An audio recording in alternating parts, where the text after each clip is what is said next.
मैं doctor Pushkar Gupta, director neurology neuroscience department CK Birla hospital में कार्यरत हूँ।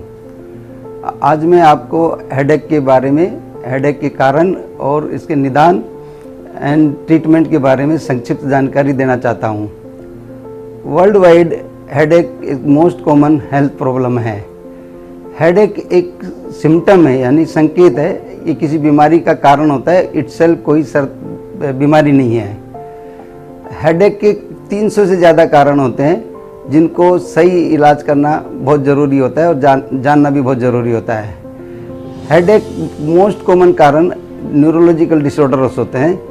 15 से 20% हेडेक के पेशेंट न्यूरोलॉजिकल ओपीडी में ही देखने को मिलते हैं। ज़्यादातर हेडेक बिनाइन होते हैं, लेकिन 15 से 20% हेडेक सीरियस हेडेक होते हैं जिनको जानना बहुत ज़रूरी होता है और समय पे इलाज करना ज़रूरी होता है। ज़्यादातर हेडेक को हम दो ग्रुप में बांटते हैं, एक तो प्राइमरी डिसऑर्डर हेडेक और दूसरा है secondary disorder headache. Primary disorder headache में इनके बीमारियों के कारण नहीं मिलते हैं और इनमें हम 4 कैटेगरी के हेडेक इंक्लूड करते हैं जो मोस्ट कॉमन देखने को मिलते हैं। एक तो माइग्रेन होता है, एक टेंशन टाइप हेडेक होता है, एक क्रोनिक डेली हेडेक होता है और क्लस्टर हेडेक होते हैं। इनके कारण नहीं मालूम पड़ते हैं और ये ज़्यादातर बिनाइन ही होते हैं। दूसरा कारण होता है secondary headache disorder. Secondary disorder headache में बीमारियों का कारण मिलता है और ये सीरियस भी होते हैं और जिनका समय पर इलाज कराना उचित होता है। इन सेकेंडरी हेडेक में हम लोग इंक्लूड करते हैं brain tumour, brain haemorrhage, meningitis, venous sinus thrombosis, intracranial and hypo and hypertension and systemic disease से रिलेटेड हेडेक होते हैं, वो secondary type of the headache में इंक्लूड करते हैं। अब हमारी बात आती है कि हेडेक का डायग्नोसिस कैसे करें। डायग्नोसिस हम 3 ग्रुप में करते हैं। नंबर 1, एक तो डिटेल मेडिकल हिस्ट्री ली जाती है हेडेक की और उसके बाद physical examination and neurological examination किया जाता है। ज़्यादातर हेडेकों का कारण इन तीनों चीज़ों से डिटेल हिस्ट्री लेने से और एग्जामिनेशन, प्रॉपर एग्जामिनेशन करने के बाद पता पड़ जाता है और एडवांस डायग्नोसिस की इन्वेस्टिगेशन की ज़रूरत अक्सर कम पड़ती है। एडवांस डायग्नोसिस के लिए हम CT, MRI, एंजियोग्राम एंड विनोग्राम, कभी कभी लंबर पंक्चर की सहायता का उपयोग किया करते हैं। ये जांचें थोड़ी सी महंगी होती हैं, लेकिन डिटेल हिस्ट्री ले ली जाए और प्रॉपर एग्जामिनेशन करने ले जाए तो 70 से 80% लोगों को ये एडवांस डायग्नोसिस की ज़रूरत नहीं पड़ती है। अब डायग्नोसिस हो जाता है तो उसके बाद हमें इनके इलाज की ज़रूरत पड़ती है। ज़्यादातर इलाज हम 3 ग्रुप में डिवाइड करते हैं। एक तो होता है, उस ग्रुप में हम लोग इंक्लूड करते हैं साइकोलॉजिकल ट्रीटमेंट। इस साइकोलॉजिकल ट्रीटमेंट में हम पेशेंट को काउंसलिंग करते हैं और रिएश्योर करते हैं। और दूसरा stress management as well as biofeedback therapy जैसी थेरेपी दी जाती है। दूसरा होता है फिजिकल ट्रीटमेंट। फिजिकल ट्रीटमेंट में पेशेंट का हम लोग रिस्क फैक्टर या ट्रिगर फैक्टर को जानने की कोशिश करते हैं और उसको पेशेंट को सलाह दी जाती है कि इनसे बचा जाए और एक उसको हेडेक डायरी या कैलेंडर के बारे में उचित जानकारी दी जाती है जिससे कि वो अपना कारण जान सके। तीसरा होता है फार्माकोलॉजिकल ट्रीटमेंट। फार्माकोलॉजिकल ट्रीटमेंट 2 तरह का होता है। एक तो एक्यूट सिम्प्टोमेटिक ट्रीटमेंट जिसमें हेडेक हो गया तो अपोर्टिव ट्रीटमेंट बोलते हैं, और दूसरा होता है प्रोफाइलैक्सिक ट्रीटमेंट। एक्यूट सिम्प्टोमेटिक ट्रीटमेंट में 2 तरह की, एक तो सामान्य दर्द निवारक गोली दी जाती है जैसे एस्प्रिन है, पैरासीटामोल है, ब्रूफेन है, ट्रेमाडोल है, नेप्रोक्सेन है एंड मेटोक्लोप्रोमाइड है।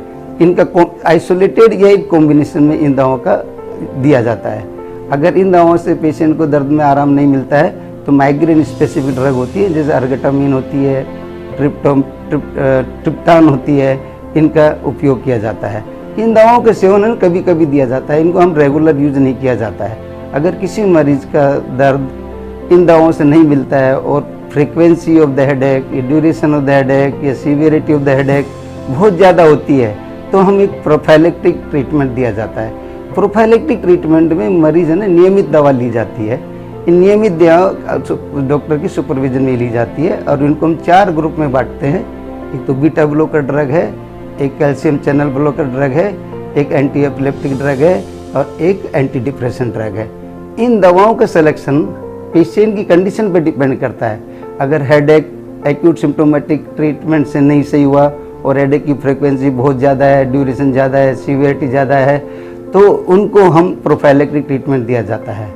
हर पेशेंट का ड्रग सिलेक्शन उसकी हेडेक की सीवियरिटी पे और एसोसिएटेड मेडिकल कोमोर्बिडिटी कंडीशन पे डिपेंड करता है। सामान्यतः जो हेडेक होते हैं, जो बिनाइन हेडेक होते हैं, 70 से 80% हेडेक बिनाइन होते हैं और 15-20% हेडेक सीरियस होते हैं। तो हमारे इन हेडेक को डायग्नोसिस करना बहुत ज़रूरी होता है, इसके समय पे इलाज करना भी बहुत ज़रूरी और आवश्यक है। मैं तो आपको यही सलाह दूंगा कि हेडेक को नज़रअंदाज नहीं करें, एक उचित चिकित्सकीय डॉक्टर की इसकी सलाह लेनी चाहिए और उसके सुपरविजन में ही ड्रग का नियमित उपयोग करना चाहिए। Over the counter available drug को आप नज़रअंदाज करना चाहिए, क्योंकि ये कभी कभी ये दवाएं घातक होती हैं। किसी भी तरह का हेडेक अगर आपको होता है, मैं हेडेक का इलाज करने में बहुत सक्षम महसूस करता हूं और मैं ये चाहता हूं कि आप हेडेक से सफ़र नहीं करें और जीवन को बगैर बात regular over the counter drug लेके दर्द हेडेक को एक कॉम्प्लिकेटेड हेडेक में मत कन्वर्ट करिएगा, क्योंकि एक बार ये माइनर हेडेक अगर क्रोनिक हेडेक हो जाता है और मेडिकेशन ओवर यूज हेडेक हो जाता है तो उनका इलाज करना बहुत मुश्किल हो जाता है और कभी कभी जीवन के लिए खतरनाक हो जाता है। मैं आपको सलाह दूंगा कि आपको हेडेक की कोई भी ऐसी सीरियस प्रॉब्लम है या आपके हेडेक का कारण नहीं मालूम पड़ा है या हेडेक का इलाज प्रॉपर नहीं मिल पा रहा है, तो आप हेडेक की उचित चिकित्सा की सलाह सीके बिरला हॉस्पिटल में ले सकते हैं, क्योंकि हम इस हेडेक क्लिनिक का एक प्रावधान कर रखा है हमारे हॉस्पिटल में, जिन्हें स्पेशली हेडेक की पेशेंट और हेडेक डायरी के हिसाब से उचित इलाज उचित कॉस्ट में प्रोवाइड की जाते हैं। धन्यवाद।